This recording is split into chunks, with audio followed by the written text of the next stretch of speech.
Caroline Levit once thought she could speak freely on air and face no repercussions. Yet a single comment directed at Jasmine Crockett ignited a political and legal firestorm that shattered her career in moments. Just 15 minutes into that live broadcast from Austin, the atmosphere in the studio changed.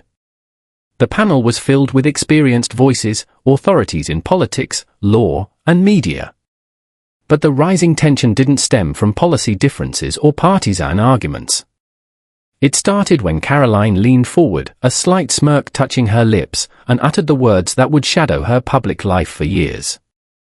Congresswoman Jasmine Crockett of Dallas had been speaking with calm clarity about how race influences perceptions of leadership in Congress.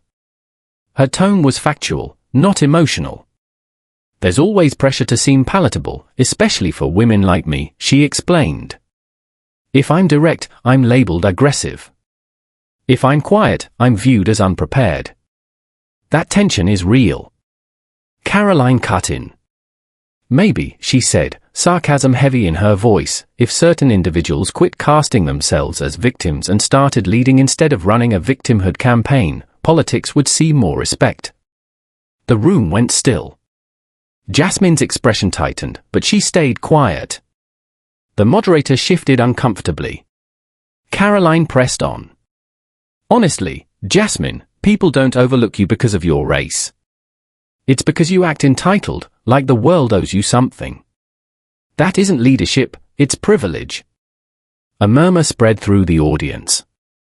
The moderator froze. Jasmine remained silent a moment longer.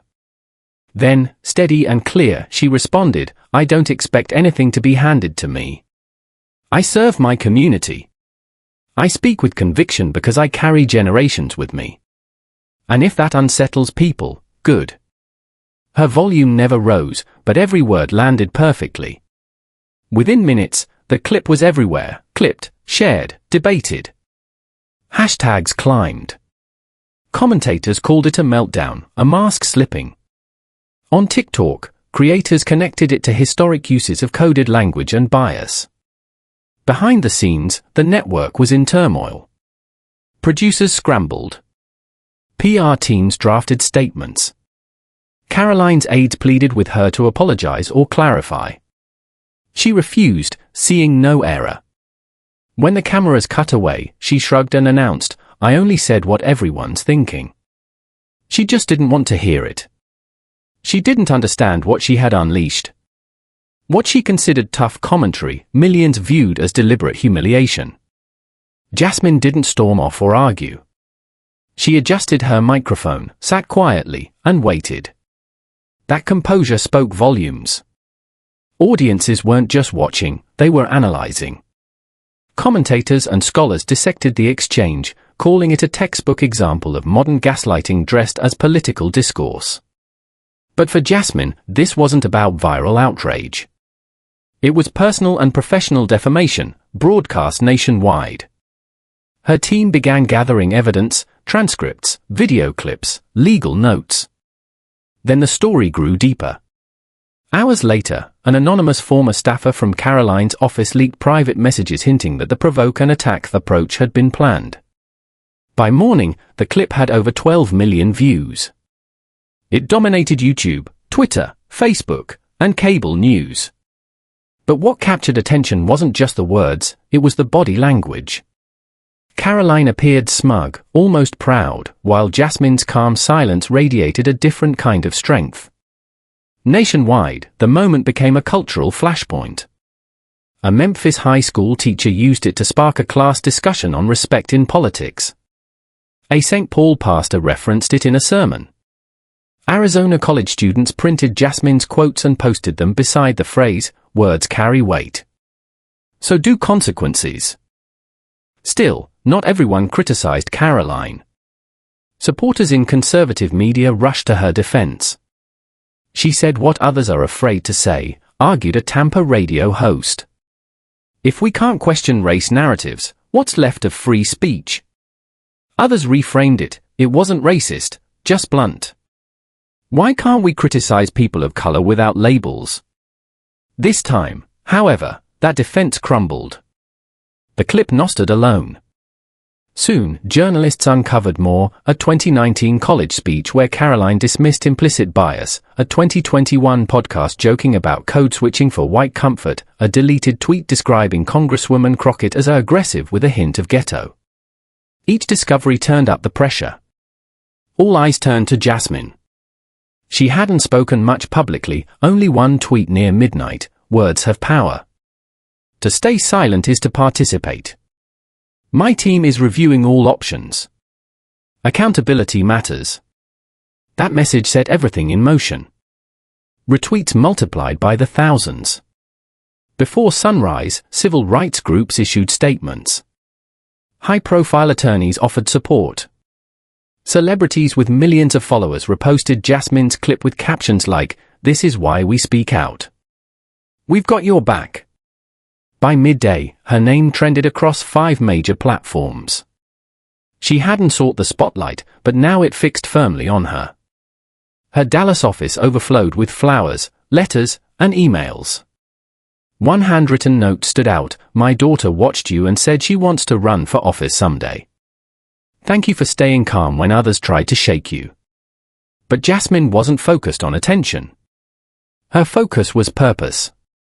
"This isn't for clicks," she told her chief of staff, Samira, behind closed doors. "It's not about the moment, it's about the message." Samira nodded. "So we're going legal." Jasmine didn't hesitate. All the way. They knew the risks. Challenging a prominent media figure would bring backlash. Right-wing outlets would cry censorship. Critics would call her thin-skinned, emotional, accuse her of weaponizing race. But Jasmine was done letting people disguise disrespect as honest discourse. "We have to stop normalizing racial insult as part of the job," she told her legal advisor. "Not for me, and not for the next generation watching." By that evening, her team released an official statement: a lawsuit was being drafted, seeking $80 million in damages, personal and professional. The figure wasn't arbitrary. It was large enough for headlines, serious enough to demand attention, meaningful enough to send a message: there's a cost for crossing the line. Some outlets called it bold. Others dismissed it as political theater. But major platforms leaned in. The LA Times ran a front-page editorial titled "The Cost of Silence in a Loud World." NPR aired a segment on coded language and its impact on black women in politics. The national conversation was shifting, with Jasmine at the center. No one expected how rapidly Caroline's empire would begin to crumble once corporate sponsors reacted. When the legal filing finally landed, it struck like thunder. Filed in Harris County, Texas, Jasmine's team ensured the case would unfold in her home state, under the spotlight of a region familiar with high-profile trials. The document spanned 63 pages, airtight, detailed. Every on-air remark, every resurfaced tweet, every public statement was meticulously documented. The $80 million was broken down with precision: loss of credibility, reputational harm, emotional distress, long-term damage to professional standing. Beyond the numbers, it was about principle. Leading the case was attorney Brandon Keyes, a litigation specialist from San Antonio known for his calm, exacting courtroom presence. Juries hung on his every word, though he never raised his voice. Jasmine appreciated that. "I want facts, not fury," she told him. Brandon stood beside Jasmine and Samir on the courthouse steps, speaking with measured control. "This isn't about political disagreement," he stated. "It's about deliberate defamation, the destruction of character disguised as dialogue." Reporters captured every syllable. Jasmine waited until the end, then spoke without notes. "I've seen what happens when you let things slide. When you laugh it off or take the high road. People think they can keep going. But words matter. This lawsuit isn't just about me. It's for every black woman who's ever had to shrink herself to fit into spaces she earned." The crowd fell silent. Inside Caroline's camp, panic spread. Spin control became damage control. Sponsors called. Contracts paused. A network cancelled an upcoming series days before filming. Her inbox emptied. Her phone went quiet. Even her longtime agent, who once called her the future of conservative media, quietly stepped back. Defiant, Caroline released a video from her New Hampshire home. She didn't apologize. She doubled down. This is a witch hunt, cancel culture on steroids. I said what I said, and I won't walk it back to please the outrage mob. But the harder she pushed, the worse it became. Former interns spoke out. Anonymous sources leaked emails showing Caroline had encouraged strategically provoking progressive women of color. This wasn't an accident, it was a tactic. Jasmine, meanwhile, returned to work on Capitol Hill as if nothing had changed, town halls, legislation, constituent meetings. She wanted to show she wasn't hiding behind a lawsuit, she was standing above it. Still, it took a toll. Late one night, Samir found her alone in her office, phone in hand. "You okay?" Samira asked. Jasmine nodded, then whispered, "I'm not tired. I'm calculating. Every move matters now." Pressure mounted. Her inbox flooded with support and criticism alike. Some thanked her for standing firm, others accused her of playing the race card, exploiting the system, dividing people. She didn't respond. She knew her answer would come in court. Brandon prepared with surgical precision. Depositions were scheduled. Witnesses lined up. A producer from the live panel agreed to testify, confirming Caroline's remarks were unscripted and instantly changed the tone. "I've been in this business 20 years, the producer said. I've never seen anything land like that." Legal experts weighed in. CNN's analyst noted, "It's rare to see a defamation case this clear. The context, timing, and pattern are undeniable." Still, the risk remained. If Jasmine lost, backlash would be fierce. She'd be labeled performative, accused of chasing money, mocked for weaponizing identity and failing. But pressure doesn't always crush, sometimes it refines. And Jasmine had never been sharper. The day after the lawsuit made headlines, Caroline lost a speaking gig at a Kansas university, officially due to logistical conflicts, though insiders knew the administration feared protests. A week later, two major podcast sponsors, wellness brands with large followings, quietly cut ties. No statements. Just gone. Caroline refused to panic. She went live from her home studio, navy blazer on, hair neatly pinned, the American flag behind her. "They want to silence me," she insisted. "This is political warfare disguised as a lawsuit." Her base cheered, but beyond that circle, public opinion kept shifting. The issue wasn't the lawsuit, it was the evidence. Screenshots, leaked interviews, unedited transcripts surfaced, each looking worse under scrutiny. Even conservative-leaning outlets distanced themselves. A host from a national network cancelled a segment defending her after re-watching the footage. "We're not touching that," he told his team. Not with her record. Caroline's inner circle shrank. Her PR manager stepped back indefinitely. A longtime friend stopped returning calls. The silence was telling. She still had loyal followers online, but their reach faded.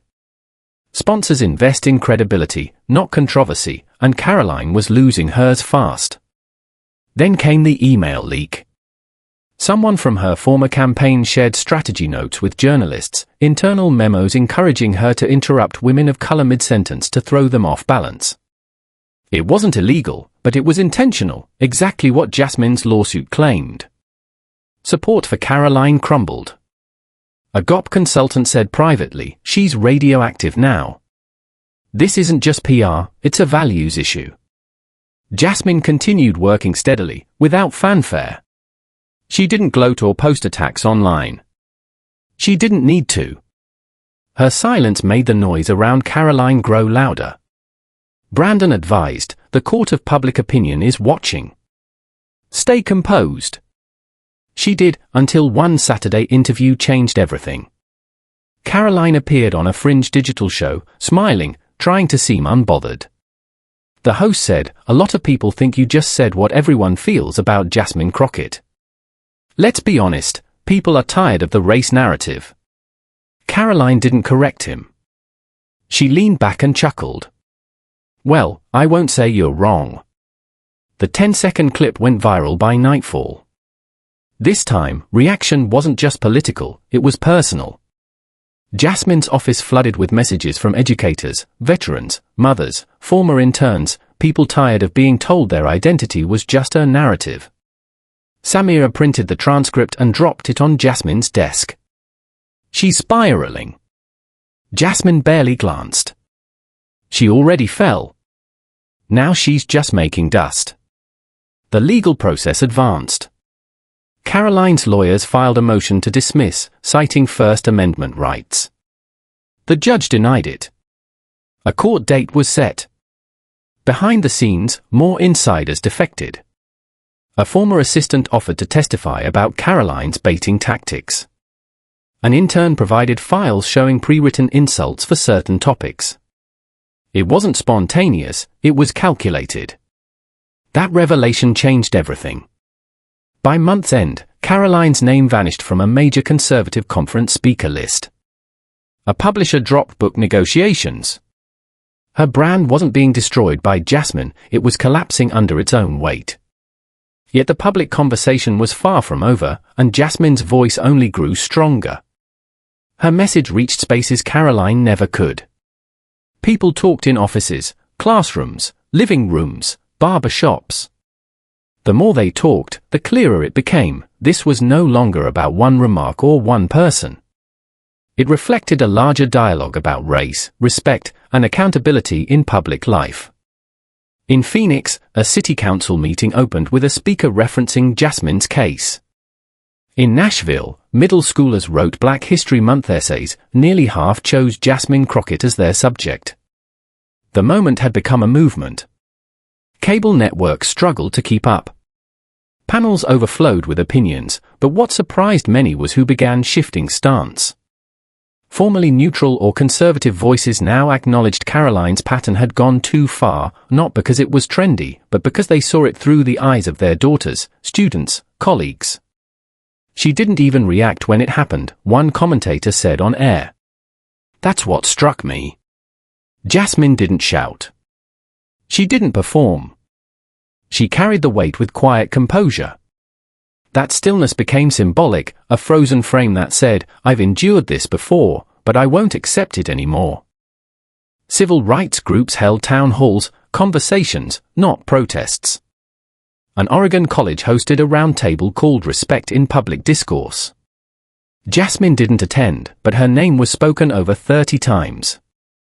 When the moderator asked, what does strength in leadership look like, a student answered, knowing when to speak and when not to dignify ignorance. Meanwhile, Caroline's image kept collapsing. A viral post from a former roommate described her treating confrontation like a game, targeting identity rather than discussing it. A collaborator shared how, during media training, Caroline practiced interrupting women of color to throw them off balance. It wasn't rumor anymore, it was a chorus. Defenders grew fewer. A handful stayed loud online, but momentum had shifted. The lawsuit was no longer political strategy, it had become something personal, something real. Back in Dallas, Jasmine continued her schedule e-meetings, school visits, community events. But she felt the change. At a small gathering in Garland, an older woman approached with a plastic bag holding earrings. My mother gave me these when I turned 30, she said. She told me they're for speaking your truth. You wear them now. Jasmine tried to refuse. The woman shook her head. Don't return them. Pass them forward when it's time. Those quiet gestures of solidarity meant more than any viral post. Brandon noticed it too. After a strategy call, he pulled her aside. You know what people see now? Someone who didn't let the insult define the story. Jasmine met his eyes. It wasn't the insult that worried me, she said softly. It was the pattern. She was right. The power of her case wasn't just in what Caroline said, but in the system that let her keep saying it, unchecked. Now silence had been broken. teachers discuss the case in staff trainings on inclusion. A Minneapolis nonprofit named Jasmine Woman of the Year for challenging quiet endurance with unapologetic strength. She avoided press tours, but her voice carried. At a youth summit in Tulsa, her brief speech trended, "I didn't sue for fame. I did it because sometimes you have to say enough. Enough pretending certain lines don't exist. Enough acting like we're too fragile to demand respect. I didn't want a spotlight, I wanted a standard." But while Jasmine inspired others, Caroline spiraled, and her next move made everything worse. Then came the quiet, not peaceful, but heavy. Jasmine felt it late at night when the house was still and she was no longer Congresswoman Crockett or a viral figure, just Jasmine alone with her thoughts. She didn't cry, but sleep was scarce. The fight was necessary, and draining. Her father called that Sunday. Leroy Crockett had marched in the 70s, been arrested at a sit-in in Baton Rouge. His voice was raspier now, but it still held weight. "You holding up, baby?" "I'm all right." "You sure?" "No," she said. "But I'm still standing."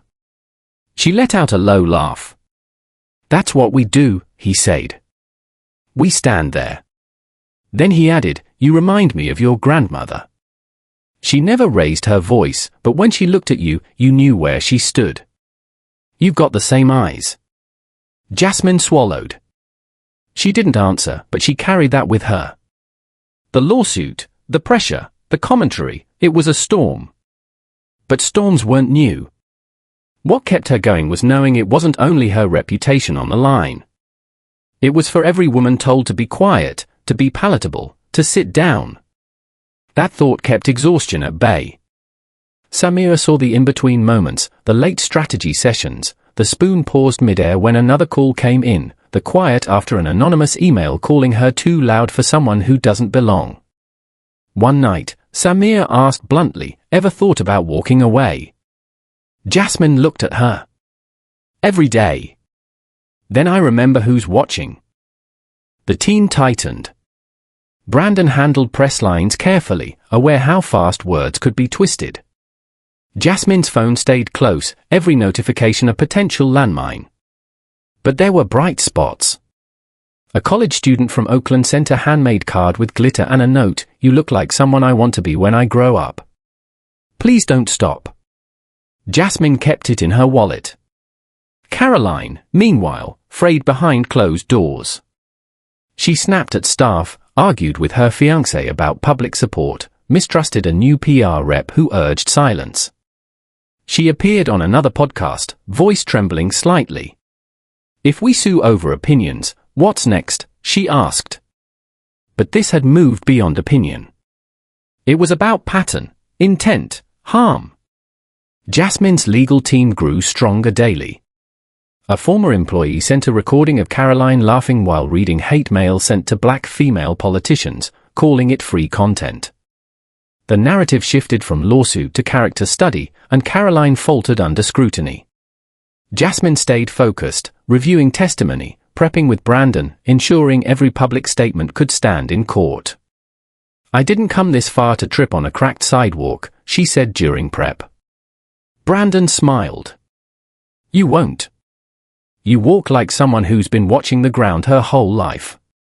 Caroline still had vocal supporters online and appeared on fringe sites where her base cheered.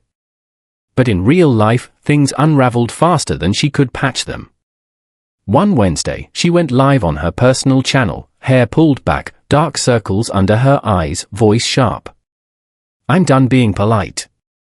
I confronted hypocrisy, and now I'm being sued for saying what Americans should be able to say." She sipped from an American flag mug. The clip drew clicks and rallied her core, but it accelerated the fallout. Her agent cut ties 30 minutes later. A PAC removed her from donor lists. A former campaign manager publicly denounced her. That stung. Someone she'd trusted now called her the problem, not the solution. Then, on a minor YouTube stream, she made the comment that finished her. "Jasmine's whole brand is being a victim." A staffer clipped it and sent it to Brandon, who called a legal analyst. "You watching this?" "Oh yeah," the analyst replied. "That's the final nail." The clip went viral. A conservative columnist published a scathing piece titled "When Being Right Means Knowing When to Stop Talking," arguing Caroline's stubbornness had become self-sabotage. Major donors quietly distanced themselves. Real-life silence followed. Friends didn't return texts. Family urged her to sit it out. A cousin blocked her. For someone who built a career on visibility, becoming invisible hurt. She second-guessed everything, her publicist, her content, her strategy, and found nothing to reverse the momentum. Jasmine, meanwhile, had been publicly silent nearly a week. No interviews, no appearances, no statements. But that silence was powerful, stronger than any press conference. She focused on preparation and presence, not spectacle.